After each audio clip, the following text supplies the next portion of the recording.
अब हम देखेंगे टाइप 2। टाइप 2 है हमारा बाय शिफ्टिंग।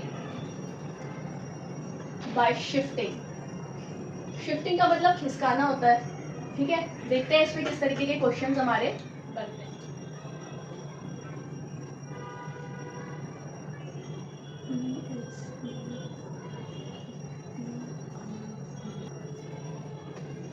यहाँ पे क्वेश्चन है, पोर्टुगीज अगर ये कहलाता है तो एक वर्ड है मलयालम, वो क्या कहलाएगा कोड लैंग्वेज में? अगर पोर्टुगीज को ये बोलते हैं कोड लैंग्वेज में, तो मलयालम को क्या बोलेंगे? इस टाइप के क्वेश्चंस बहुत इजी होते हैं, बस समझने की देरी है, ध्यान से देखिएगा। पोर्टुगीज और इसमें आप देखो पहले क्या रिश्ता दिख रहा है, ये वर्ड और इसके कोड में क्या रिश्ता दिख रहा है।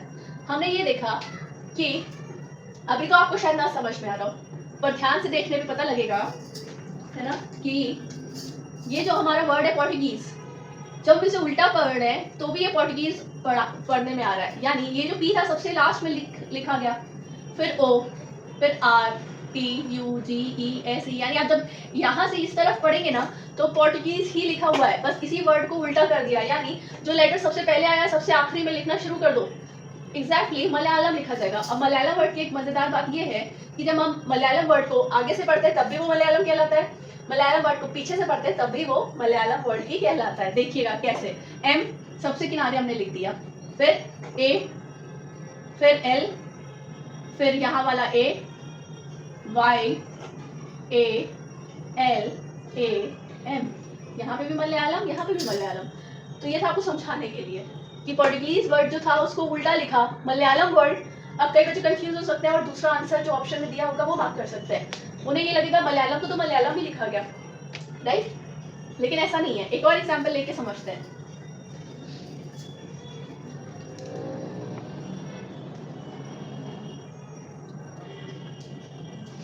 एक वर्ड है, मान लो हेयर, छोटा वर्ड लेके आपको समझाने के लिए समझते हैं इसको। हेयर को कर दिया रिया, रिया एक नाम दिया है, तो पूछेगा अगर हेयर को रिया पढ़ेंगे तो ब्रश को कैसे पढ़ेंगे? अब आप इजीली सॉल्व कर लोगे, देखोगे कि जब हम पीछे से पढ़ना शुरू करते हैं तो आर आई ए एच होता है, आर आई ए एच, बस फिर एच को पीछे से लिख दो, मतलब ब्रश वर्ड को यहाँ से लिखना शुरू करेंगे आप, क्योंकि सबसे पहला लेटर सबसे लास्ट में जाता है, तो हमने यहाँ लिखा, फिर बगल में आर, फिर यू, एस, एच। ठीक है, ये हो गए इस टाइप के क्वेश्चन। आई होप आपको समझ आएंगे। नेक्स्ट टाइप इसी में क्या करता है, पेयर्स बना देता है या पार्टीशंस किस तरीके से करता है, देखना कैसे ब्रेक डाउन है। एक वर्ड है स्टेबलाइज, ATSLIBESI, ठीक? तो पूछ रहा है स्टेबलाइज अगर ये है तो चिल्ड्रंस क्या होगा? वैसे अगर हम इंग्लिश की बात करें अगर, तो अगर सिंगल बच्चे के लिए बात कर रहे हैं तो वर्ड होता है चाइल्ड, एक बच्चा चाइल्ड, और मल्टीपल बच्चे की बात कर रहे होते हैं तो उसके लिए हम यूज करते हैं चिल्ड्रन। ठीक है, चाइल्ड का चिल्ड्रन हो जाता है। अब यहाँ पर चिल्ड्रंस लिखा है तो इंग्लिश के टर्म्स के हिसाब से तो ये गलत है, ठीक है, लेकिन अब यहाँ पर लिखा है तो लिखा है, क्योंकि यहाँ पे तो कोई मतलब नहीं है, कोड बनाना है हमें बस। ठीक है, तो हम करते हैं ऐसे सॉल्व। बैक टू क्वेश्चन, कह रहे स्टेबलाइज ऐसे कोड है, चिल्ड्रन कैसे होगा? मैंने आपको एक क्वेश्चन सॉल्व करने का तरीका बताया है, भले यहाँ पे स्टेटमेंट नहीं दिया है फिर भी आपको वर्ड के नीचे कोड को लिखना है। जब आप वर्ड के नीचे कोड को लिख देते हो तो क्वेश्चन सॉल्व करना इजी हो जाता है। Let's solve that way. हमने वापस से इस क्वेश्चन को लिखा, तो स्टेबलाइज, ठीक है, इसके नीचे इसका कोड लिख देंगे। देखो अब यहाँ से शुरू है ना, तो स्टेबलाइज के नीचे भी ऐसे ही लिखेंगे, पहले लिखेंगे ए, फिर टी, एस, एल, आई, बी, ई, एस, आई। ठीक है, हो गया। अब क्वेश्चन जो पूछा गया है वो लिख देंगे बगल में, चिल्ड्रंस।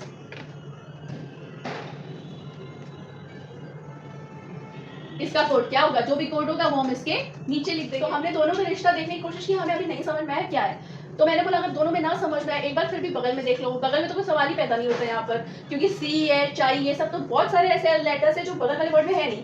जरूर इन दोनों में फिर वापस आ जाएंगे कि इन दोनों में ही रिश्ता होगा। क्या रिश्ता होगा देखने की कोशिश करते हैं। क्या हमारा स्टेबलाइज वर्ड उल्टा लिखा है? नहीं। हाँ, हमें एक चीज कुछ मैचिंग सी दिख रही है, वो क्या है, ISE। देखो ISE कहाँ आ रहा है फिर,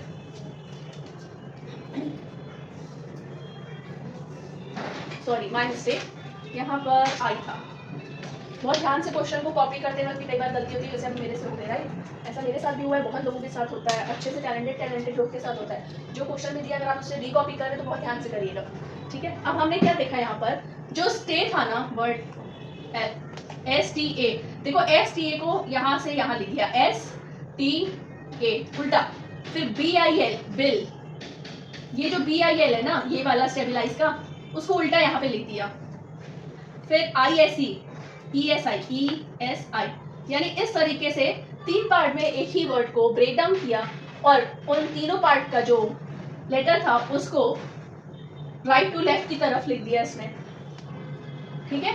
उसी तरीके से अगर ये ऐसा है तो चिल्ड्रन भी उसी के जैसा होना चाहिए, तो ठीक है, सबसे पहले यहाँ से मार्क कर दिया हमने, ठीक है चिल्ड्रन। ओके गाइस, तो आप सबको पता होगा कि नवरात्रि का टाइम है और यहाँ पर नीचे पंडाल लगे हैं, तो मैं बहुत कोशिश कर रही थी कि फटाफट जल्दी से जल्दी जितना कवर कर सकूँ आपके लिए कवर कर लूँ।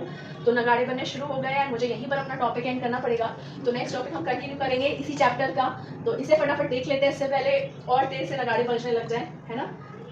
तो ये कुछ इस तरीके की चीज़ें होती है जो यूट्यूबर्स को फेस करनी पड़ती है, and that's a challenge, and कितना पेशेंस आप में है वो बहुत मैटर करता है। ओके, तो हम कैसे सॉल्व करेंगे, इस तरीके से चलेंगे। सबसे पहले हमने इसको भी 3 पार्ट में डिवाइड कर दिया, 3-3 के, क्योंकि यहाँ पे भी 3 के बाद ही ना एक पार्टीशन था।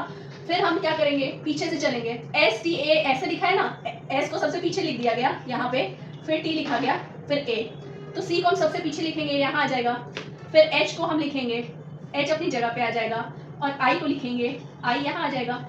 उसी तरीके से LDE है ना, L को सबसे आखिरी में लिख देंगे, फिर D को लिखेंगे, फिर R को लिख देंगे। इसी तरीके से E यहाँ पर आ जाएगा, N अपनी जगह पे आ जाएगा, S चला जाएगा यहाँ। ये हो गया हमारा कोड, और कर लिया हमने इसको डी कोड। बहुत इजी है, बहुत मज़ा आता है जब आप क्वेश्चन समझ के सॉल्व करने लग जाते हो और आपको ये हो जाता है कि हाँ अब हमारे एग्जाम में मार्क्स 1 मार्क्स 2 मार्क्स जितने भी रीजनिंग का आता है उसका।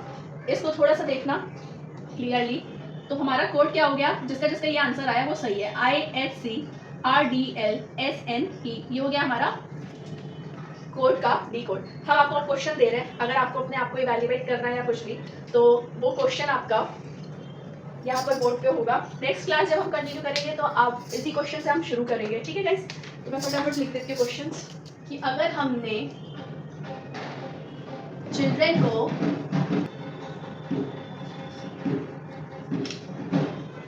तो फिर बताइए फ्रेंड वर्ड को कैसे लिखेंगे, या चिल्ड्रन वर्ड का कोड ये है तो बताओ फ्रेंड वर्ड का कोड क्या होगा। एक और क्वेश्चन लिख लीजिए, अगर हम हैंडसम को लिख रहे हैं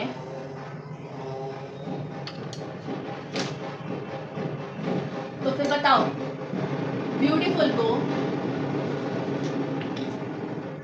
कैसे लिखेंगे। Okay guys, happy Navratri, enjoy, खूब एंजॉय करिए, थोड़ा थोड़ा मेहनत करिए, अपनी चीज़ों को शेड्यूल करिए, एंड ओके बाय।